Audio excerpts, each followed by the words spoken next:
The 1964 BSA B40.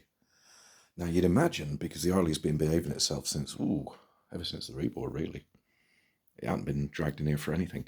You'd imagine that I'd have all the time in the world to sort this thing out. And I was so close as well. I was so close to it firing up properly. I got all the oil leaks sealed. And then, essentially, a time came when I had the time and resources to actually sort this house out, and I went for it. And that's what I've been doing spring and summer. So now I come back to this. The project is cold. I can't remember what was the last thing I was doing on it. It had something to do with the distributor, evidently. So to get myself back into it, I'm going to take the oil tank off, because it's probably hasn't been cleaned out in 60 years. And, soak it in petrol, rattle some stones about in it, and that sort of thing. Just sort of refamiliarise myself with the project. And of course, to take the oil tank off, of course you have to remove the mud guard, because it's bolted to it. Because everything is bolted to everything else. I remember this with the C15. It wasn't a trouble with the A10 because I built that myself and I did it properly. But everything is bolted to everything else, and I'll tell you why. The problem with these things, you see, is they were drawn. They were drawn on big boards probably with pastels and paints and pencils and everything like that. And they were created to be beautiful. Above everything else, the first conception of one of these bloody bikes was this gorgeous drawing. Then there's this piece of, essentially concept art that would be thrown down to engineering, who would then have to make that drawing move. I really do get the idea that the look of the thing was primary, and the ease of disassembly was going to take a severe backstage to that. I've got to get some good clutch plates for these. I bought some, but they're the wrong size for some weird reason. I didn't realise until months later. So, But because I had to take the rear mudguard off, I've started thinking on this. The rear mudguard itself is in a bit of a sorry state. It's split in there. There's a lot going on here with welding and stuff and rust. And it's not supported in any way beyond, say, those rusty bits there where it's bolted. This whole other bit's dangling away with that big heavy light assembly. So if you take this bobbed one that was originally on the Harley, it fits in there. And as if it was a sign from the Lord, it does have that Lucas-style tail light on, so well.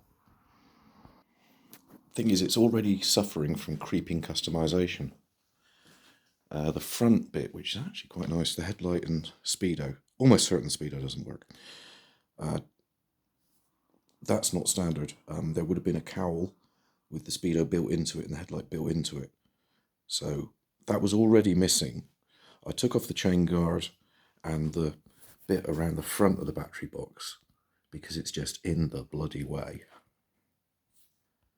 So it's beginning to get a stripped down thing, and I'm looking at the handlebars, and apparently you can get Honda CM125 ones, which are about a 6.5 inch rise, and they're not actually as wide as these. So I know it'll go through the door, no problem, which is always a consideration. I've never ridden a Honda CM125, but I've ridden a Honda CM250, and it was just a really, really nice riding position. And I'm figuring on quite a thick seat with this anyway.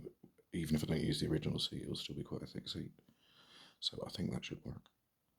When I was taking my tests on my motorcycle, on my GP100, there was another girl. Well, there was a girl. I'm a guy. There was a girl, and she was on a CM125. And I thought that is the only way to cruise at 17. I mean, those things look good when you consider the available options. My learner bike was a Suzuki GP100, 1981. I had this in 84, so it was the youngest bike I've ever owned, if you see what I mean. I've never had a motorcycle that was registered later than that one either, 1980. I sort of started in 1980 and started going backwards. And to this day, even though I'll quite happily go down to the West Country on the Harley every summer, the biggest longest journey I've ever done in my life was on the GP100. It was to the Hells Angels 1986, I think, custom show in Kent, and it was the first one at the new ground after the original ground, so if that places it better. And I went on my own. I was 17. I think I might even have had L plates. And I had no AA membership or anything like that. It was just me and the toolkit and a little 100 for an 800-mile round trip. And you know the best thing about it? My dad just let me do it. I'm a dad myself. He's been dreading that 3 a.m. call. I've broken down in Andover. But that call never came. I got back home at 8 o'clock on Sunday evening and fell asleep in the bath. I got woken up by repeated banging and splurted lots of water out because I had actually been swallowing it and falling asleep. So that was interesting. I went to the Kent Custom Classic show and nearly died. Cheerio, bye.